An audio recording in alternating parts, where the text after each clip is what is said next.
Hi, everybody. This is Jack Benedict, and welcome to the Coach Paul Tortorella shows. We talk IUP Crimson Hawks football. Good to be with you again, and boy, it's great to take a look at what's happening on this sheet, and it says 24-7.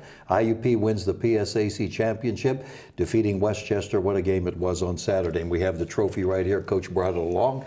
Looks pretty good, doesn't it? Yeah, not bad. Didn't get beat up too bad after the game with the players and everybody getting their pictures taken with it. Although the sign that they gave us, I seen it was in my office yesterday morning, got a couple scratches on it, but that's okay. We'll take that. We'll spruce it up. Yeah. Well, listen, hey, congratulations. I know you guys were well prepared against a good team in Westchester, and overall was a really good performance right from the beginning.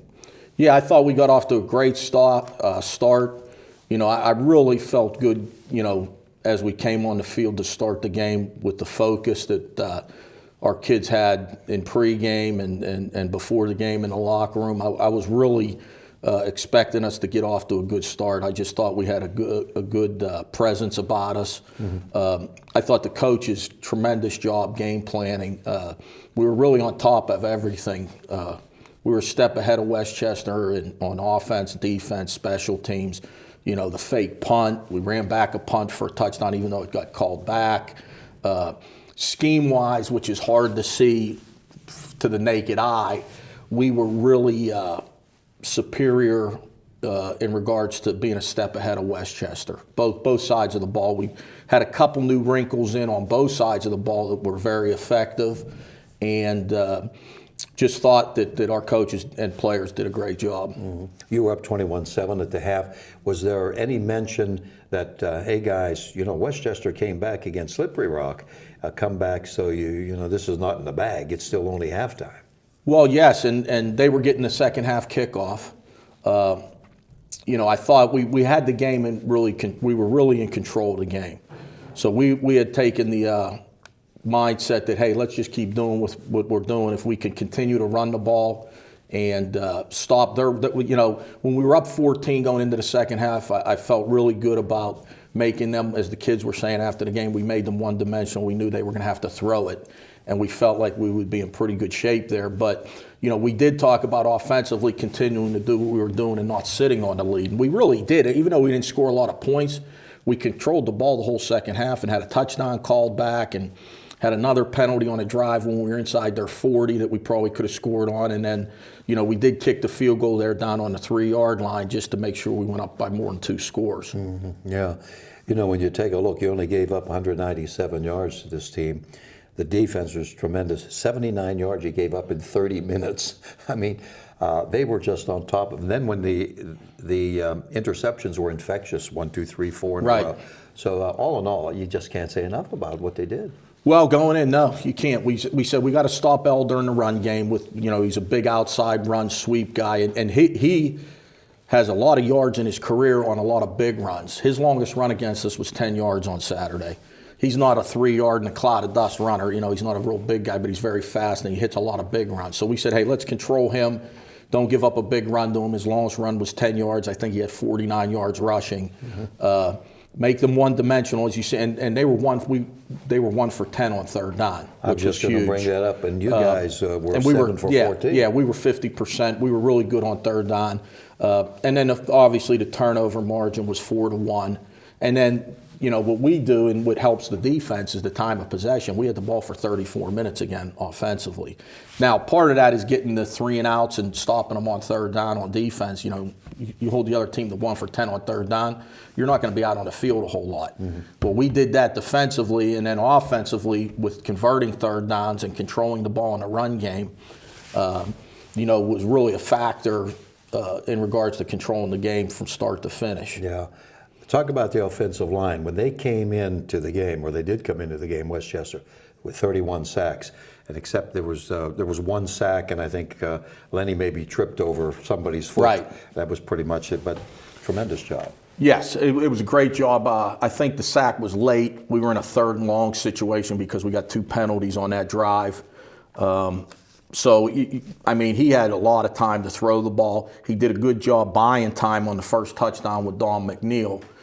He also did a really good job on the first third down of the game with breaking 2 tackles and making a first down on a scramble. He was really sharp. Lenny had it going on Saturday, and and both.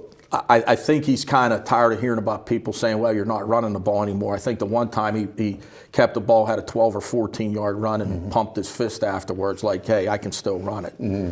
Yeah, you had him with 9 carries, and that came early. But was the plan like, let's run him early and then see what happens from there? And if he doesn't have to, we won't run him. Well, it's really predicated on what the defense does, Jack. And that's why people don't understand that every play Lenny's totally involved in. It's not like the old days where we'd be in the eye and we just hand the ball off to the tailback and there's no read and that's the play that's called. Everything we do has an option. And early in the game, they were really, crashing and closing down on our running backs, which is, I'll be honest, at this point in the season with our, we have 24 yards rushing with our 4 running backs. I was expecting teams to do more of that lately. They haven't really been doing it, but they did it early to take our runners out of it, and Lenny just kept it because that was his read. Then he had a scramble, then I think he had a quarterback draw. So, and then we had a quarterback power in too that worked. It was a little wrinkle that we put in for the game. So he managed the offense very well. Only 1 turnover, and it wasn't him. It was Swanee who threw really good ball on the trick play that, maybe that is a touchdown. I mean, it's a 50-50 deal. A lot of people said they thought it was a touchdown, and the defender took the ball out of JoJo's hands on the ground there after the play was over. But between that and then the Hail Mary at the end of the first half that we had in our hands, we had 2 potential touchdowns right there in our hands in the end zone also. So we could have scored a lot more. We left a lot of points out there Saturday, though. Our guy Greg on the sideline said, make an analogy with that jump ball in the end zone. In baseball, when you get the runner and the ball reaching first base, it goes to the hitter, to the runner. Right. Maybe it goes to the offense. Who knows? But But it turned out okay. But Lenny's stats: 10 for 15.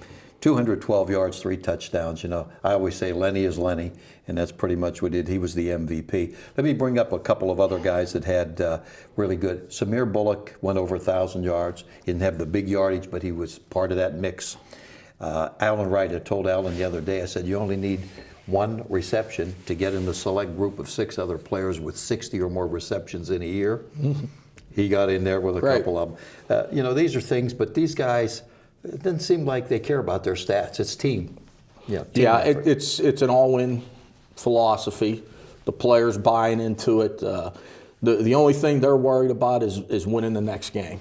And however we have to do that, the thing that I talked about after the game with a couple people where we can win football games in a lot of different ways. We can win it with our defense. We can win it throwing the ball, scoring a lot of points. We can win it with our running game. We can win it with our kicking game. We can win it in bad weather, home, away. I really feel like the way we're playing and the belief that the players have, if we play the right way, we're going to be a tough out in the playoffs. All right, let's take a look at this. You're 11-0. We know everybody where you are. What do you need to do better? Well, the first thing is, and people, again, the naked eye doesn't realize this, we had a punt return called back.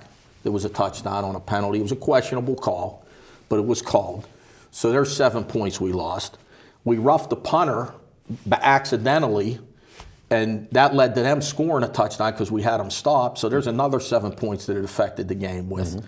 So, there's 14 points right there that, maybe it's a 31-0 game instead of 24-7.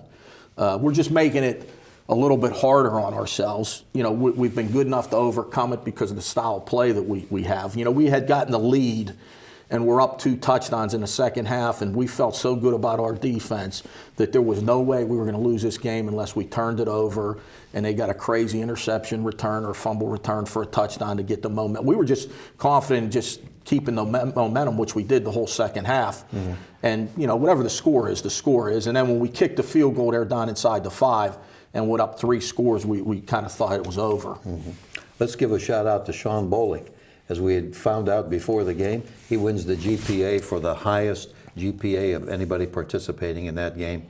Quite an accomplishment. Oh, you can't. There's nothing better than that. I mean, when you got a guy on your team who's got the highest GPA of anybody in the whole conference out of all the schools, he's done a great job.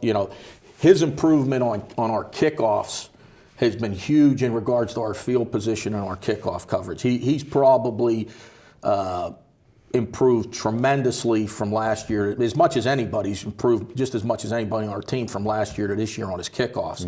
Putting it in the right position, getting the ball down inside the 5, and therefore we're having kicks that we can cover, and it's creating great field position for the defense to go play defense. Yeah, his stats are up like 6 yards better than last. That's a lot. Yeah, I mean, you wouldn't even have to look at the numbers. Just watching how the ball comes off his foot now compared to before, it's a night and day difference.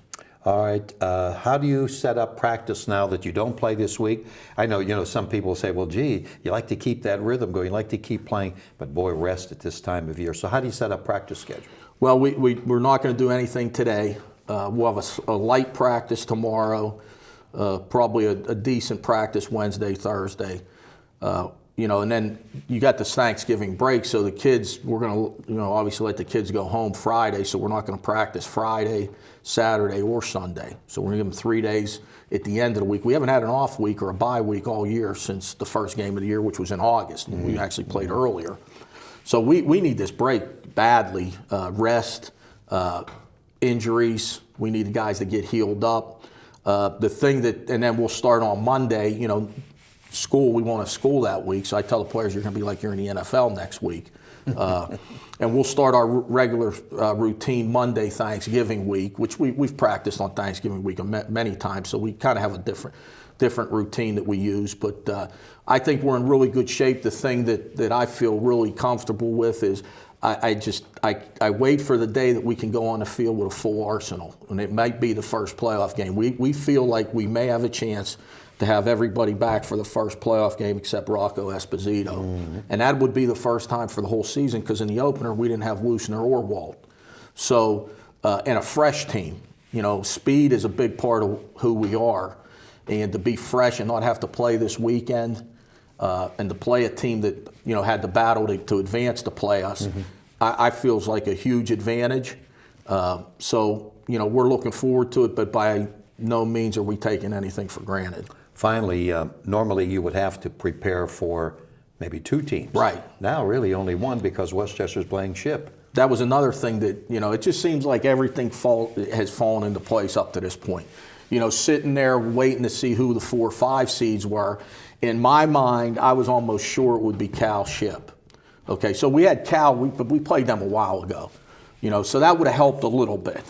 But when it came up Westchester Ship, it was like handing us a good situation in regards to, we just spent a week practicing for Westchester and we just played them. So, our preparation this week will lean a little, a decent amount to, watching Ship and what they've done, because we haven't played them yet this year. It will not hurt us if we practice for Ship and Westchester wins, because we've already practiced a week and played Westchester a week.